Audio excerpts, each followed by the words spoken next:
And so it was that the conflict between the New Canaanites and the Whitelegs was finally resolved. The courier's involvement had tipped the scale, shifting the fragile balance of power.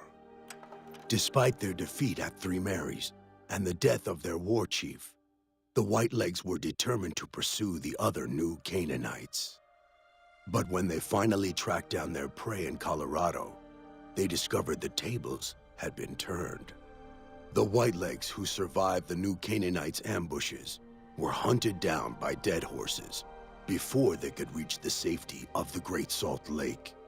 When word of the Whitelegs' diminished numbers reached the 80s tribe, war was declared, and by year's end, the Whitelegs had been wiped out.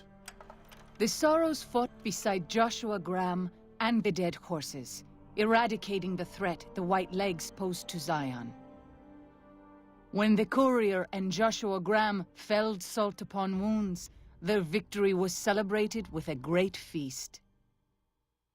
The Sorrows' transformation from a peaceful, timid tribe into a proud and warlike people broke Daniel's heart.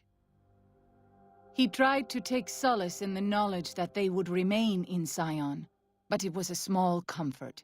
The Sorrows' innocence was lost. Having helped eradicate the Whitelegs from Zion, the dead horses returned to Dead Horse Point in triumph. They remained neutral toward the Sorrows, but as years went on, there were periods of competitive friction, even violence between the tribes. The New Canaanites, Daniel especially, intervened regularly as mediators, but found it difficult to reconcile the tribe's conflicts. The defeat of the Whitelegs in Zion marked a turning point in the fortunes of the Happy Trails Caravan Company. Every 2 months, the caravan met with the New Canaanites in Zion Valley to trade. Happy Trails soon returned to prosperity. The vigilance of the Sorrows and dead horses in defending southwestern Utah, initially startling to Happy Trails caravans, soon proved a blessing. The tribes united against the 80s, driving them back from Highway 50, and thus opening yet another trading route for Happy Trails caravans. Though the courier had stopped Joshua Graham from executing Salt upon Wounds, the war chief still fell in battle.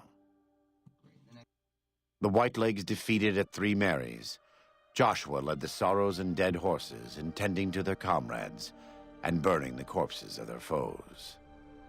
He continued to advocate militant opposition to the enemies of New Canaan and showed little quarter to those he fought.